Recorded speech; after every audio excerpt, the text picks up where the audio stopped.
Welcome to Big Bang Week.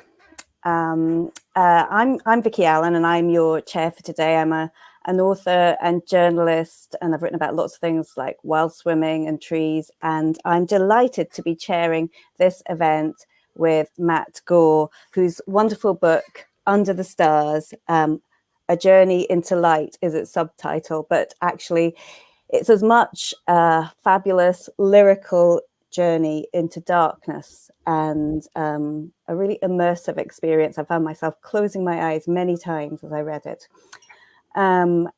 So hello, Matt. And I just thought I'd start off by asking you, because this is, your previous book was Pull of the River, and it was a journey on water with your friend, with a friend in a canoe, basically. And you went from that to deciding to go on this journey into darkness. And I wondered where that all came from. What made you decide to do that? Well, there was a little bit, I suppose, there was a relationship, I think, between the two. I think kind of both Pull of the River and Under the Stars about trying to kind of make our worlds a little bit bigger, I suppose, kind of almost that kind of childish sense of exploration, kind of making the kind of the places that we kind of think we understand or think we know quite well, kind of different and strange, I suppose. And during Pull of the River, because we journeyed across most of the UK in a homemade canoe, for those who haven't read it. And basically along the way, along these rivers, we would be camping wild, hanging in hammocks. So we were kind of looking at the night sky, I suppose, for quite a lot of that. So I suppose that kind of sparked a little something thinking about kind of nighttime. But it was actually something my son had said to me when he was arguing, unsuccessfully, I should say, for a later bedtime. So I think, actually, I'm going to read, if I read the start of the introduction, maybe that will kind of give a good overview about where I was coming from. Yeah.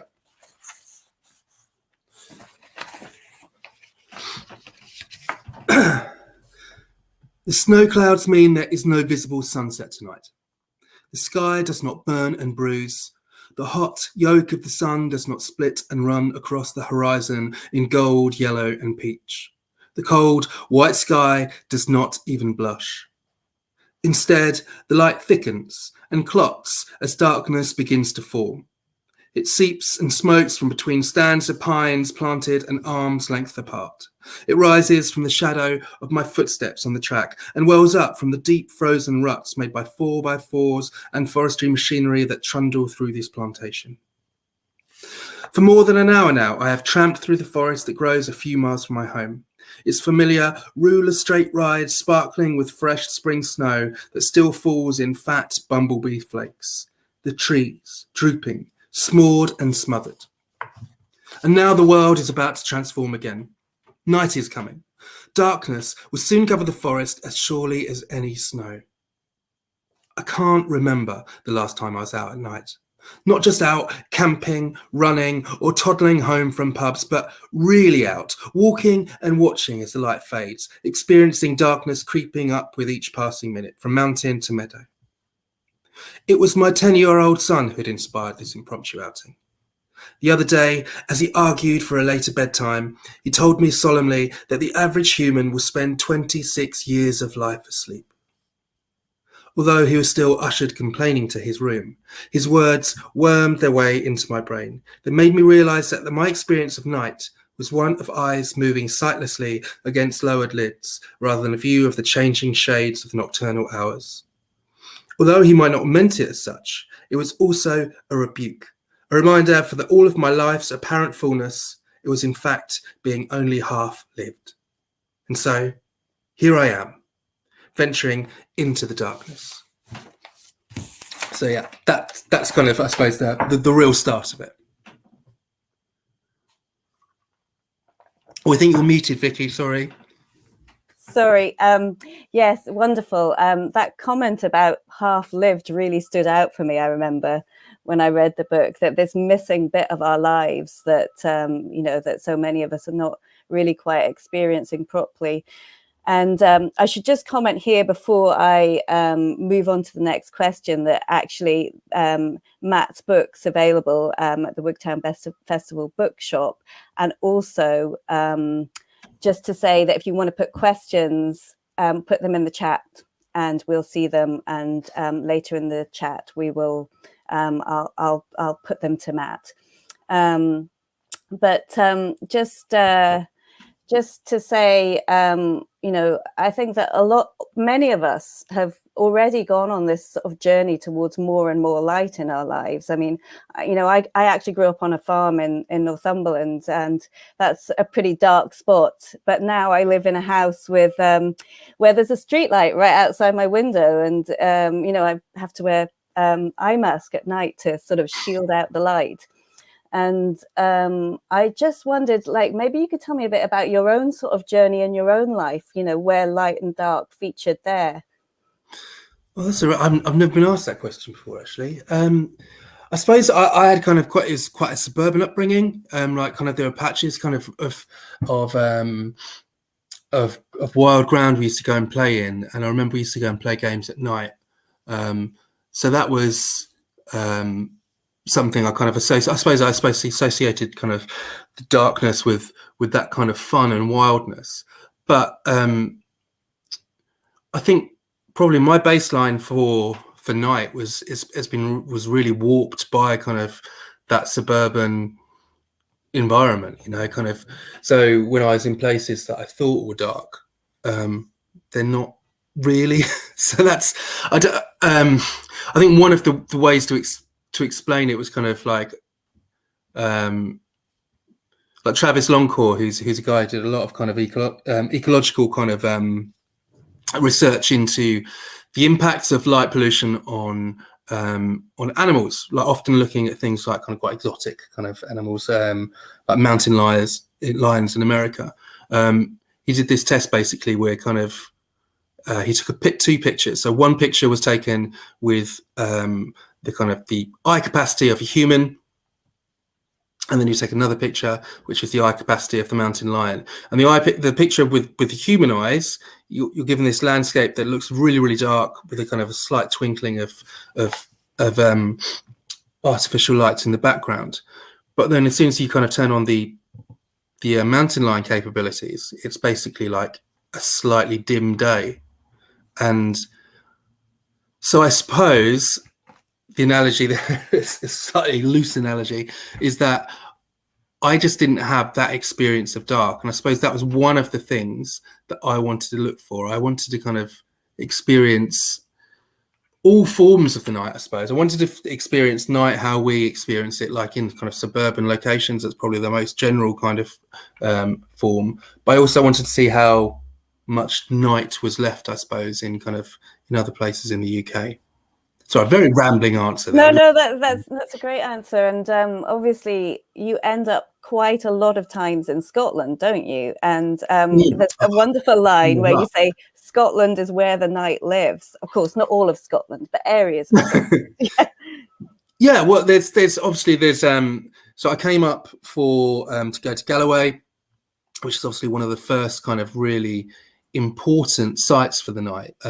There's been done so much to basically kind of, I suppose, that recognition of not just its scientific importance for research, but also of the cultural value.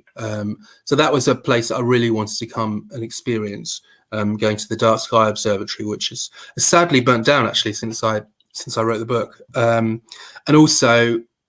one of the most beautiful and fascinating places that I came to was on the Isle of Coll, which is a dark sky community, and it's just a real example of how people do live with the night, and they live in such a I know it's really easy to kind of look at it as some kind of blow-in, sort of saying, oh, it's so marvelous, they're completely in tune with things, but that kind of their experience and the way they talk about the night and how they work with the night and the rhythms of kind of different times of the year was really interesting.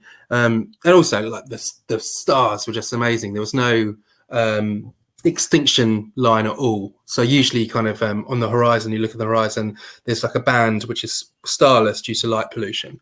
But there was stars connecting up the horizon, and the Milky Way was reflecting off the sea, and it was so bright. It was just, you would have needed your eye mask again, I think, to be honest. It was it was incredible.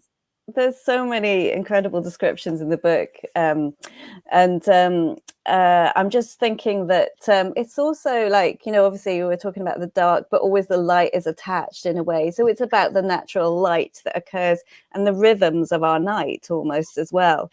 And there's of course, you start with the moon, don't you?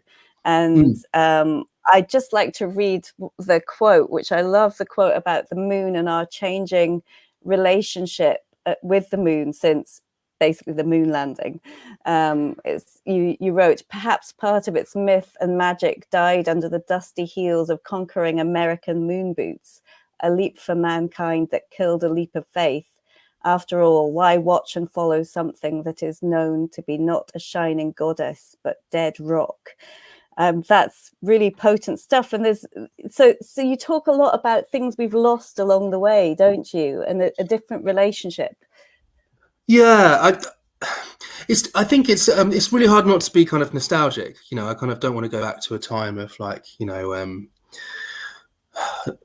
only going out on the full moon and rickets and things like that. But it's kind of I think there was a real kind of, you know, I'm really fascinated with how it shaped our lives, how, you know, like the moon gave us that first glimpse of kind of gods and eternity, you know, something that fades away, disappears, and then is reborn again. I think that's kind of really interesting. And, you know, when you go back into human history, like you can find the first calendars that are notched onto eagle bones and things like that follow the moon's path. And I think there is something really fundamental about being attached to those rhythms and the changes in landscape and nature, because these are natural experiences. Watching the moon is not something that's necessarily kind of just for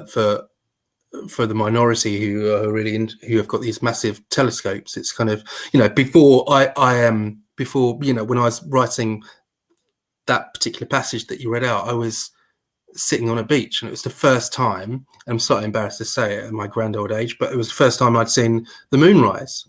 It was something that the moon was something you kind of noticed in a kind of an absent kind of way.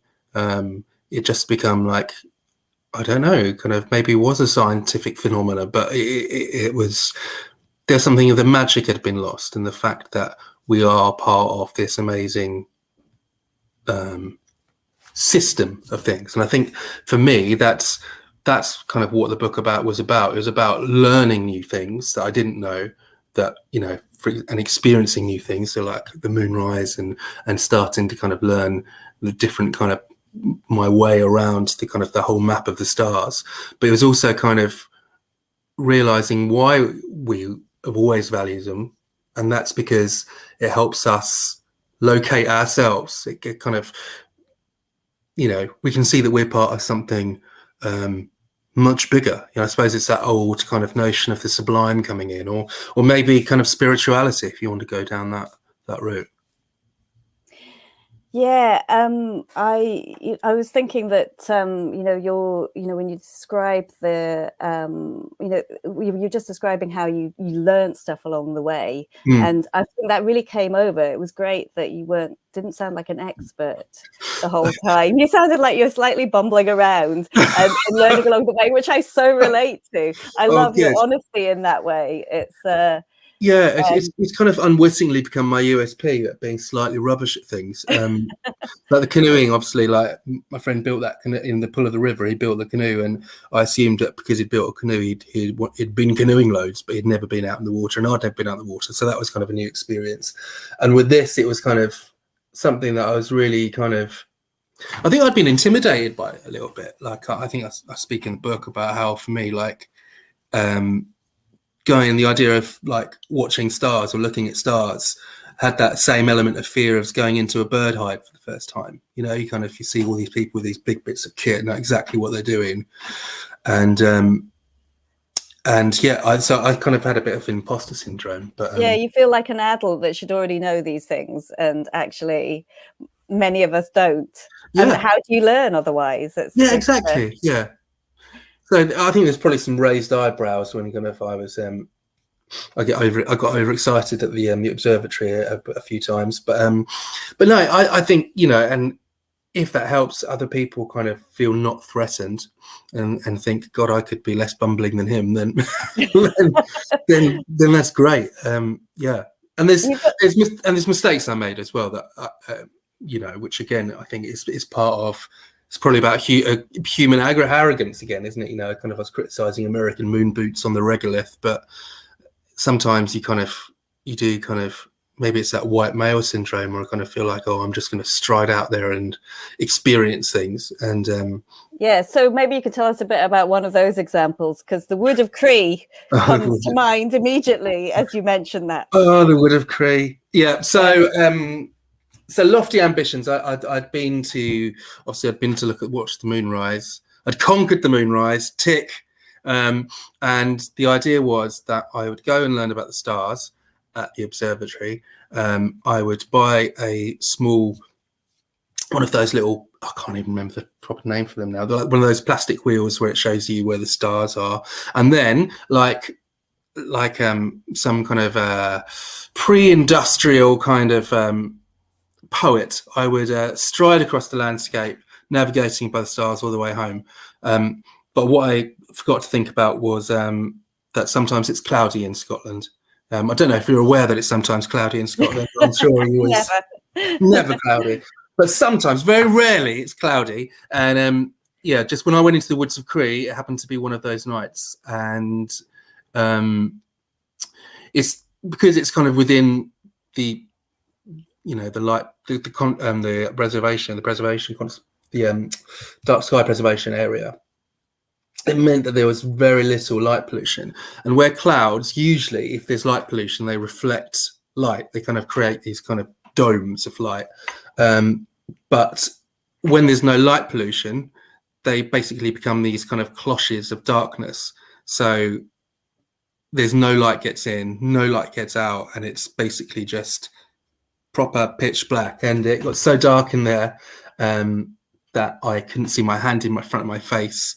The woods went completely silent as well, which is something that I've never experienced before. That even, you know, the animals like that have, you know, better retinas than I have, they are much better adapted for, well, not just me, humans, like owls and deers. They weren't moving because it was too dark, and it was a really strange experience, and where I just had to sit down in this darkness where it's so dark I couldn't see my hand, and yeah, I just had a bit of a strange experience, really, and had a bit of a cry. So yeah. Yeah, it really reminded me of times that I've been in that kind of darkness myself, which haven't been that many, to be honest. But you know, that sort of moment where you really feel like you know there's nothing to orientate yourself by, and you also have this line about you're struggling to stop yourself from merging into the dark, that sense that you've lost your own boundaries as well. It was the spookiest thing, and I have thought about that moment quite a bit. Like it felt like, I think I say there was nothing to push against, and it just felt like it was leaching into me, which sounds slightly dramatic, but I could imagine, like, I know that some cavers really like those kind of experiences. They kind of sit in really dark spaces, and it's that mental well-being. But I don't know whether you need to have a certain amount of preparation for it. But I just wasn't expecting it, and my mind just turned inwards. And it is weird the way it makes you feel that your sense of yourself is somehow attached to being able to see yourself as well. Like if you can't see yourself, what are you? It's like, yeah, it was like some kind of, like, I just kind of blipped myself out of existence. It's kind of, it was like some horrible thought experiment. But yeah, it was really sorry, go on. Yep. I was going to say, just to mention that you didn't take a torch with you. Talking about bumbling around, there wasn't even a torch in your pocket. Is that right? Yeah, well, because I didn't want to. One, I didn't want to cheat. I knew that I would be tempted to get it out if I got scared, and also that I knew that if I put it on, it would really ruin my nightlight and my night vision, because it takes a while for kind of the cones that govern the color vision to click off in the center of the retina, and the rods to kick in on the periphery. So I just didn't want to take that chance. So despite my wife saying take a torch, I didn't. Your poor wife, like. Yeah, she wasn't best pleased, but there we go. Yeah. So yeah, I mean, that's obviously just one of the moments of fear along the way, though, isn't it? There's plenty. And I mean, even that kind of fear that you feel, or terror, or whatever that is, terror, or when you look at the stars, you talk a bit about that as well, don't you, at the Dark Sky Observatory?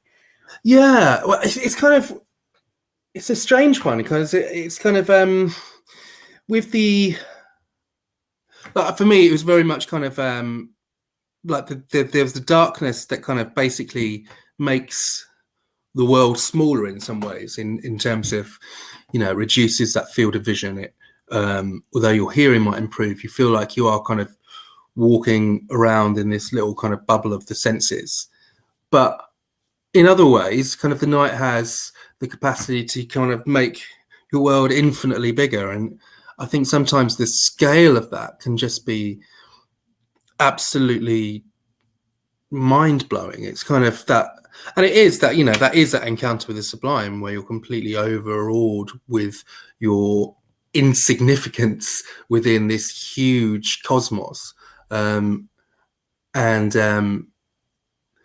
Douglas Adams in one of his books, had this, I think it was a torture device where you go into a machine and it shows you the entire universe with a small arrow that says "you are here," and apparently it makes your brain just kind of explode. And it is that kind of, it's kind of absurd, kind of, you're seeing light that has left some galaxies and stars at the time when humans on Earth were starting to make fire. It's just, so you're kind of, it's just those connections that time and space is just doing really very strange things. And I found it almost dizzying to kind of, it wasn't like you kind of feeling that the entire time, but it just comes in snatches. It's almost like kind of when, I don't know, sometimes when you really hear a piece of music for that first time, that you kind of, that you get it, and there's just that snap of something that almost kind of takes over all of your senses. And I kind of, that's how I'd probably describe it in a very loose way. But obviously, in a way, that is also something that we only know that kind of awe, and maybe there'll be a different version of it in a different time. We only get it now because we know those things that you're talking about the size and distance, and how long a time that light is traveling over, and all that sort of thing. No, completely. I don't know, maybe science is our god now, kind of, so we find beauty in his and her works. But I think there was still that realization that these things were bigger and more bigger than us. They always have been within our culture. So I think it's just kind of making space for noticing, and I suppose that's kind of what both of my books are about. Is that kind of process of noticing. It's not, obviously there's a certain amount of bumbling about and having adventures, which is always good fun, but it's also just trying to actually notice and enjoy our world as well. I think that's probably at the basics of what everything I do is, that kind of like, well, let's actually kind of try and take a bit of time to notice. There's one point, well, just sticking on the fear thing, there's one point where you look at that question really about, whether that fear of the dark is sort of born into us or something that we learn. I just wonder if you could say what you kind of concluded in the end, or what journey you went on in that thought. Well, yeah. So I think that was kind of the big question that everyone asked when I, what are you doing? If they sort of said, what are you doing this weekend? And I'll be like, well, I'm going to go and walk across Dartmoor on my own. It was always that kind of question of why and won't you be scared? And I think, and there was always that kind of like that unanswered or unasked kind of element of like, what would you be scared of? It wasn't, no one kind of thought you were kind of going to be done in by a gang of ne'er-do-wells or anything like that. It was always very much kind of something else, this kind of unsaid fear that kind of would creep up on you. And so I intentionally went somewhere that was has kind of a spooky feel, spooky reputation. So I walked the old corpse road on Dartmoor, which is where they used to carry the dead across the moors. So I followed that at night to Wisman's Wood, where there's meant to be a kind of devilish hunter, like the spirit of the moor that lives there, and the wish towns that come out and do all sorts to you as well. So yeah, it was strange. I think part of it is definitely kind of we've been driven inside as a society for hundreds and hundreds of years. I think like when William the Conqueror came over in 1066, I think it was in 1067, 1068, he introduced the first curfew, which meant cover fire. The idea if you had to be in and out of the way, there was that idea if you were being out at night, you were going up to no good. We had the city walls and the curfew bells. And our literature and our culture just drips, and our religion as well drips with the idea of darkness bad and light good. So there is that kind of, it is ingrained within us about kind of the fears of the night. I'm not sure if I really buy the kind of the biological arguments that we're scared of kind of some man-eating saber-toothed cat or anything like that used to prey on us in the shadows. But for me, I think one of the things that really surprised me doing this book was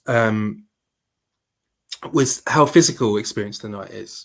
So if you're going out at night, and I'd always recommend people go out just before it gets dark and experience twilight, because you really feel your body changing. That the air seems to be kind of become almost granular, like a kind of fuzzy TV kind of screen, as your eyes transition, and your ears almost popping because of you're noticing so much more. And when your eyes have adapted and you're using the rods rather than the cones, they're always on the edge of your eyes, which means that your focusing is really, really hard. You can't focus very well. So you're starting to kind of do these weird owlish bobs to kind of focus as you're walking along. But that means that you're picking up loads on your peripheral vision. So always you're getting not only these strange sounds because you're hearing more, but you're just seeing every little thing in these forests or these trees moving.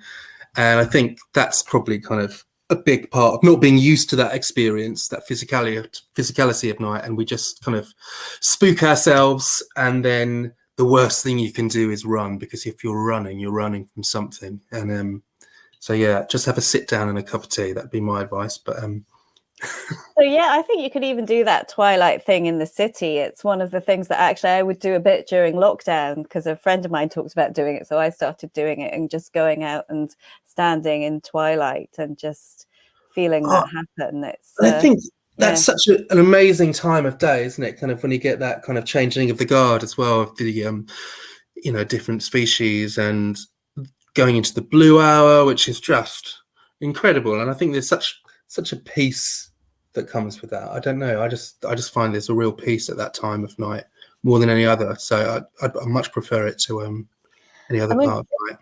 But obviously, like, one of the things you also think about is these long nights and what were people doing in them. And, that's a real struggle for us now, who are so used to just being able to do anything almost at night. And yeah, well, again, that a lot of that was due to work as well. Like the way we started working kind of really changed how we viewed nights. Like Edison was obviously here; he had a big role to play with light bulbs and things, but he didn't like sleeping, and he used to poke his workers with sticks if they started to drop off during his night shifts. He didn't think anyone should have more than 3 hours. So there was that kind of element, but also there was different.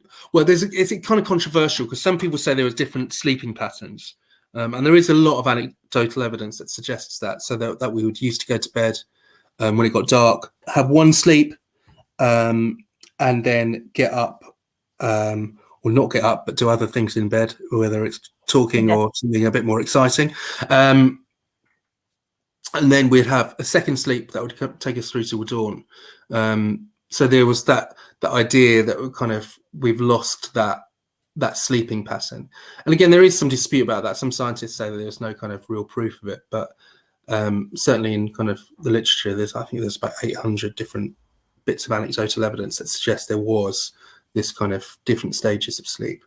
Because obviously one of your chapters is about a visit to London, where it's this, is it called Burning Bright, the chapter, and it's this blazing city, 24 hours of light and work and all that kind of thing.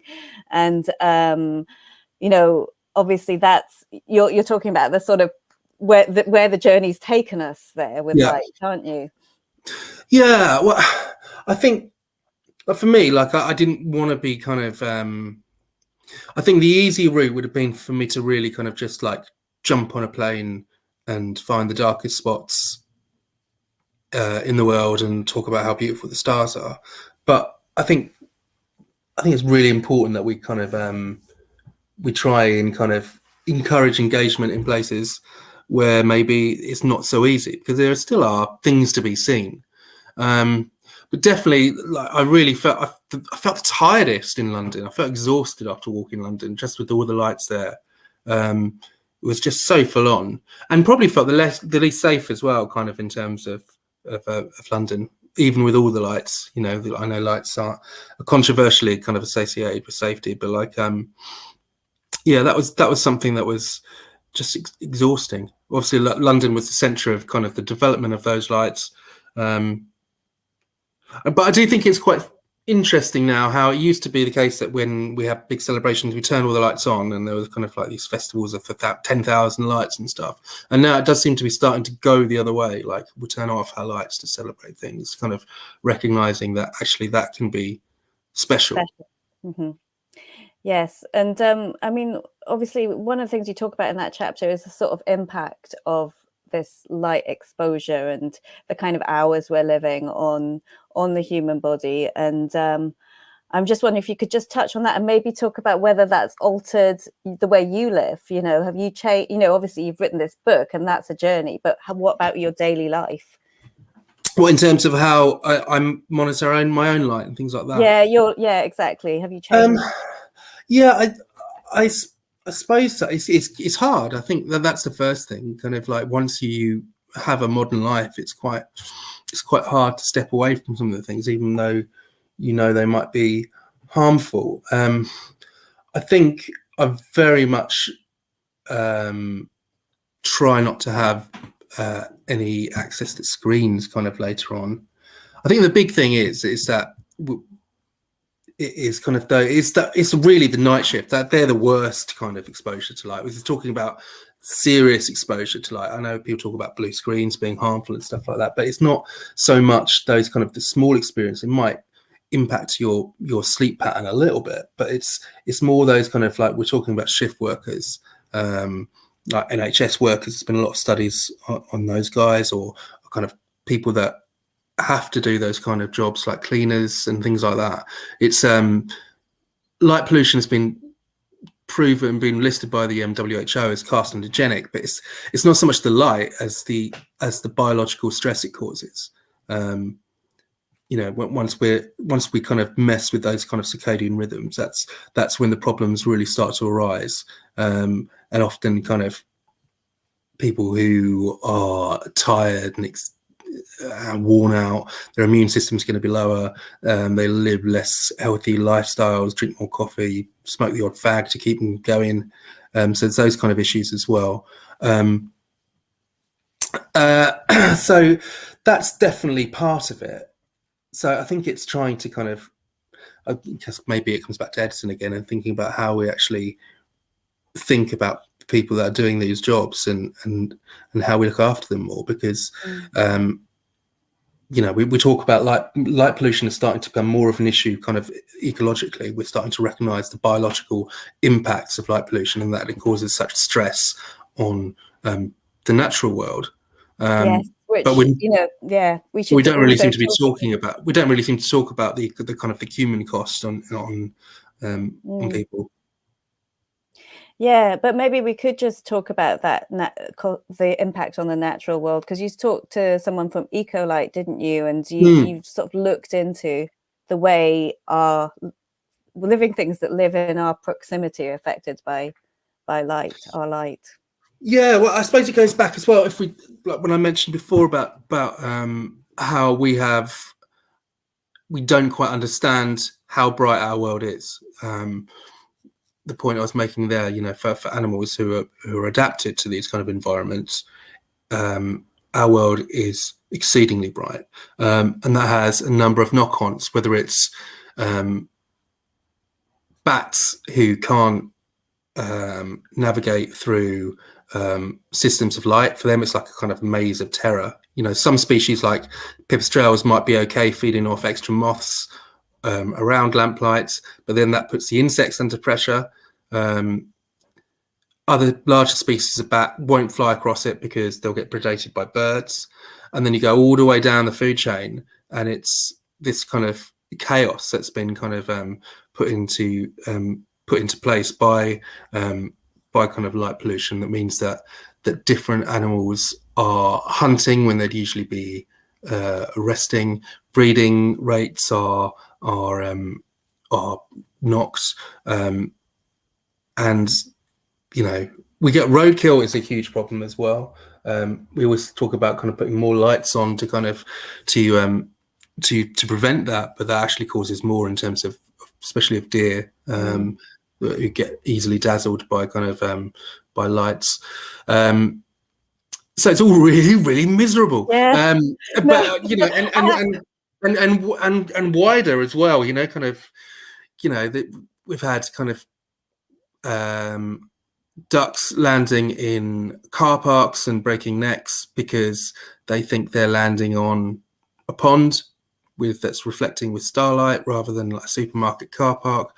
You have massive amounts of birds that are crashing into skyscrapers. But having said all that, the good thing about light pollution is that it's not like plastic. It's not going to be like sitting there in the strata and the bellies of whales. You know, we can make changes. We can turn off lights and the problem disappears. So that is, although it's kind of like worrying and depressing, and there is now a greater understanding that light is part of that horrible cocktail of factors that is really hitting our wildlife hard. We can do something very easily to prevent it. Yeah, I mean, I certainly remember when I first heard about light pollution, I thought, oh God, it's another thing that we've got to think about, another way in which we're just, but I mean, I suppose one of the things I'm interested in is like, because obviously light is about attached to our sort of comfort and safety, those aspects of our lives or ideas of those. Mm-hmm. And I just wondered how, like, looking at this issue affected the way you see what we've created around comfort and safety for ourselves. You know, do you think we need a different approach, or? I think there's probably kind of room for there's always going to be room for improvement, and education is probably a part of that. Again, I'm also speaking as a relatively privileged white male, and I think that's something that needs to be. So I feel a little bit awkward sort of talking about, oh, lighting and safety is not an issue when I'm a white male, when obviously there's been so many horrendous crimes committed.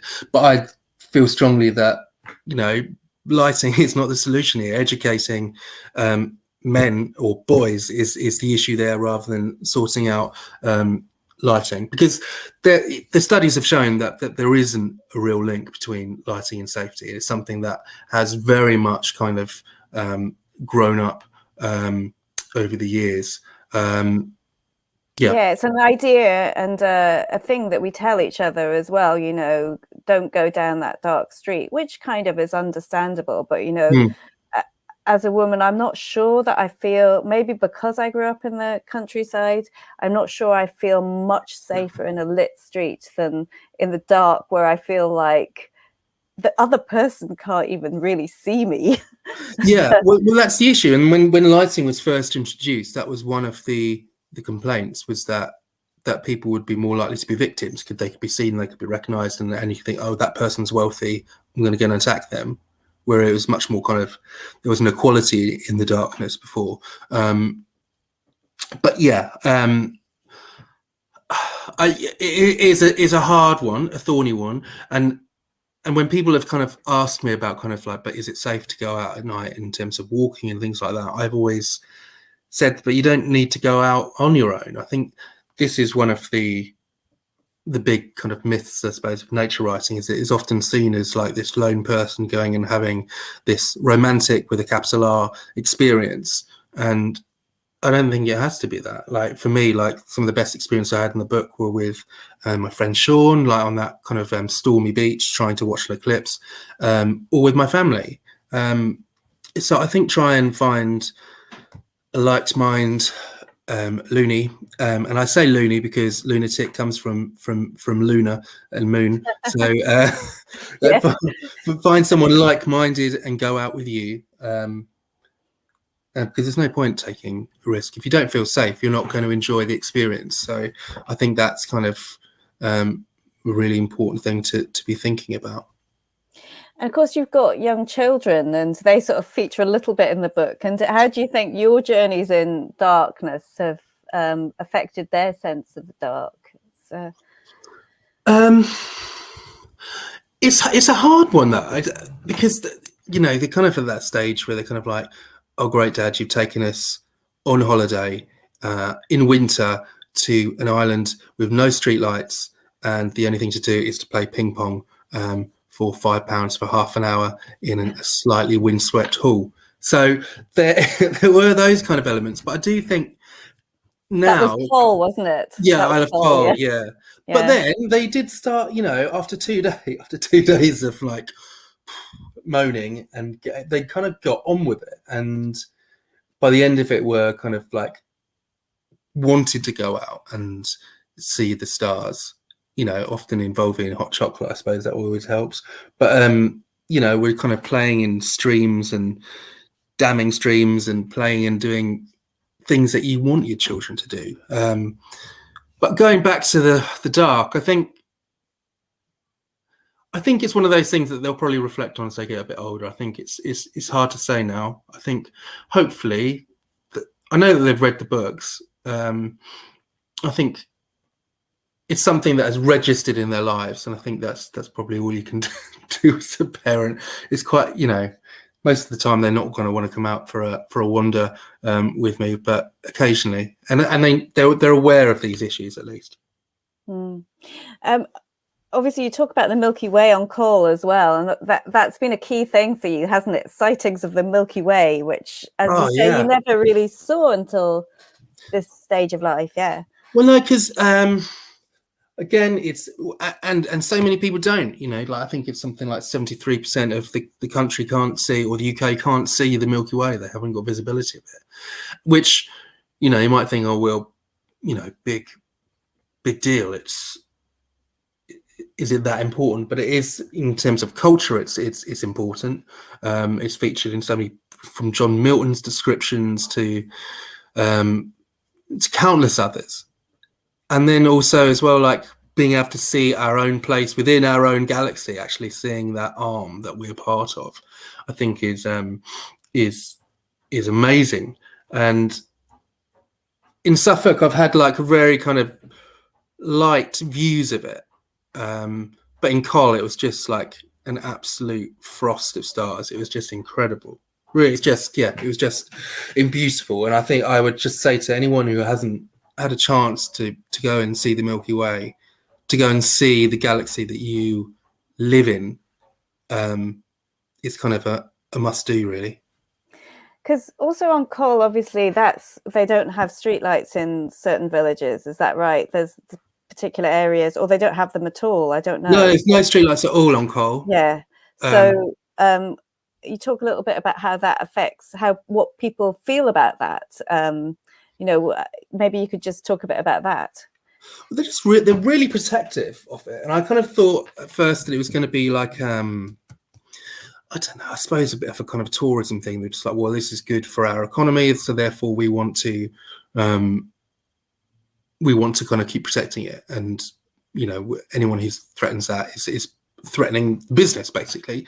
So it's slightly cynical, maybe. I'm not cynical, but you know, and there was part of that. I think there is you know, they were kind of, a lot of people come to Cole to see in the summer, to see basking sharks, to see the corncrakes, or at least hear the corncrakes, and see the wildflowers there, which are stunning. And there was an idea of like trying to make sure that there's still business coming in during the dark time. But it is also really ingrained. Like, you talk to the kids out there, and like, if you sort of say, "Oh, are you scared of the dark?" It's just like this, what? There's that just doesn't comprehend. If it's a clear night, people will wander up to the dark, you know, to various spots to go and look at the stars. They have apps for different kind of for the northern lights, and you know, so they're all kind of like messaging each other, sort of saying this and this and this is going to be visible tonight, in a way that you wouldn't get here unless you were in like a kind of quite specialist, and dare I say it, probably kind of slightly considered geeky club. So it's all very much just a part of how they live. I think they're kind of like, well, we have these, and they describe it as like their kind of cozy time almost. That they're in summer, they've got these very long, because it's far north, they've got these very long summers where they work and work and work and work.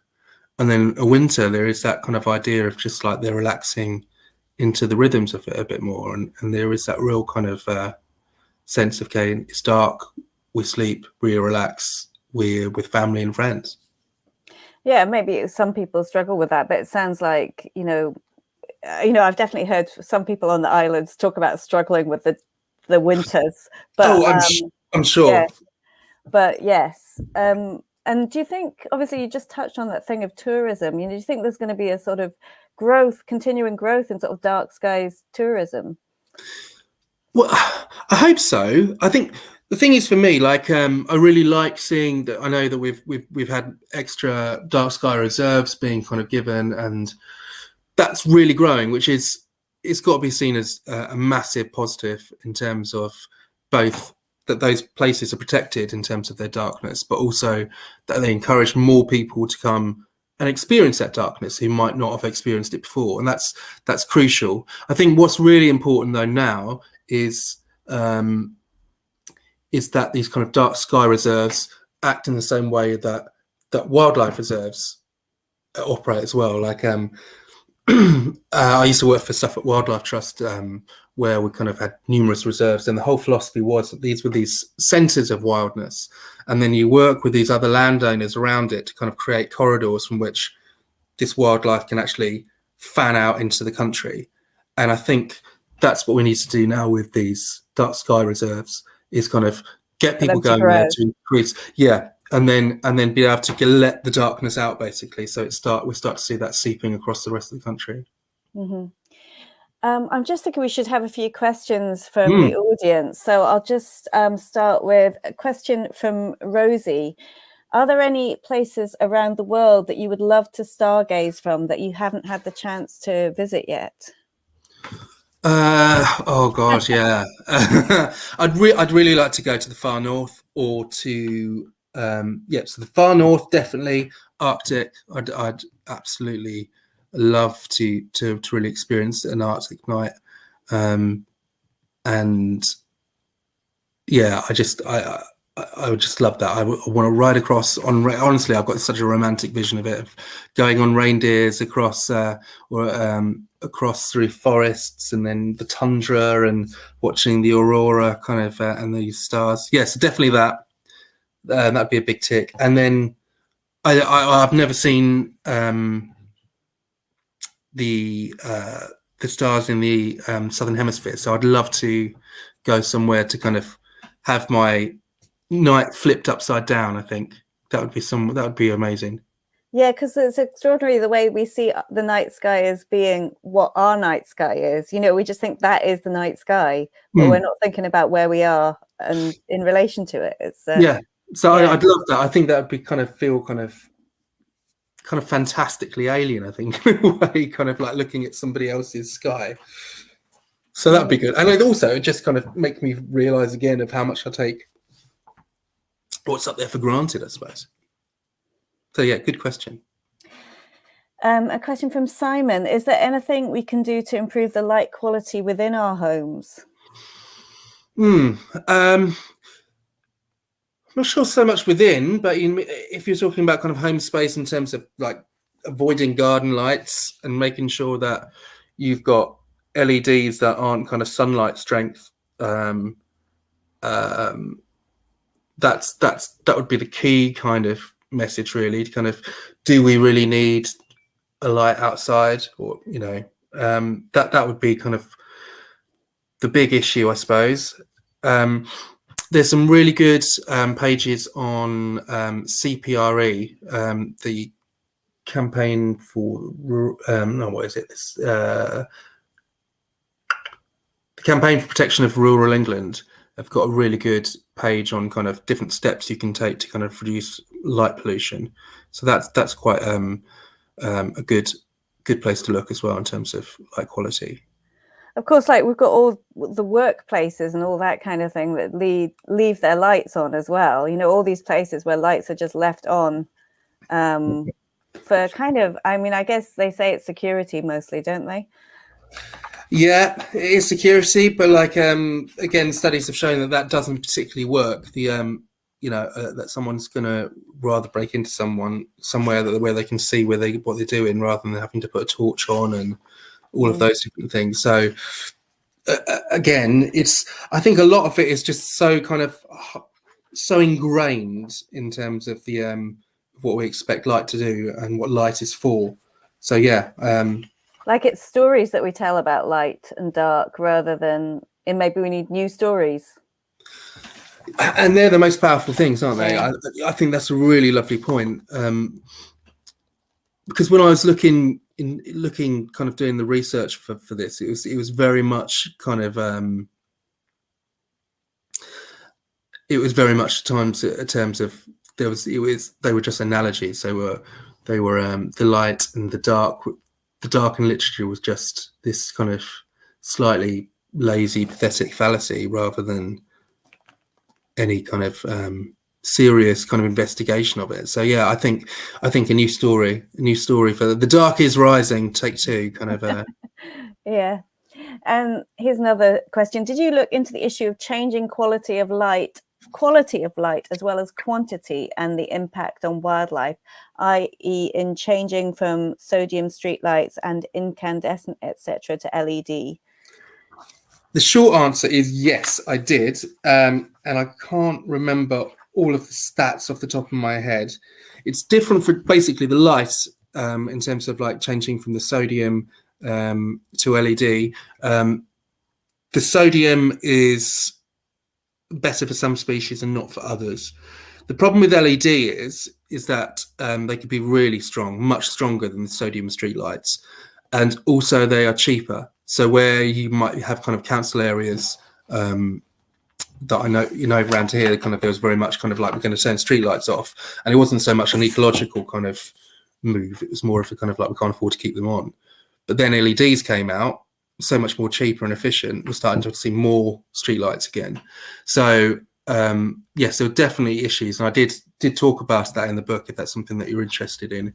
I can't remember the particular impacts off the top of my head, so I do apologise for that, Anna. Yeah, so check it out, buy it at the Wigtown Book Festival bookshop. And Anna's got another question as well: how will the exponential rise in low orbit satellites affect the special experience of stargazing? Yeah, it's a tricky one. I get really cross about it, to be honest. I think there's a lot of space junk, and I can't remember who put it up, but we had the satellite train that didn't have the right paint on it, so that was a real kind of a lot more traffic in the skies. So I think it could be a real problem if we keep putting things up there, then again, it's going to be something else that that takes away from our experience of well, that reduces the impact of that natural experience. And I think as well, it's that old issue of like, we start to get the ability to look further and further into our history, just in terms of, I suppose, and the universe's history, which seems appropriate for Big Bang Week. You know, we kind of, we're starting to look back further and further into time, and we're actually being hampered in that by our own technological capabilities now. The fact that we're putting these satellites up there, they're causing issues. So yeah, I think it is an issue, and I think that someone more important than me is going to have to try and do something about it.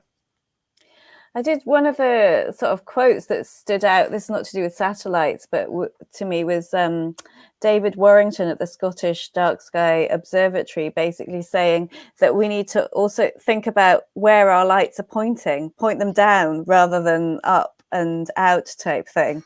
Yeah, but then if you say that to an ecologist, and they're just like, they're don't like put it down down the floor, there's beetles down there. It's So like, yeah. It's a hard one, I think.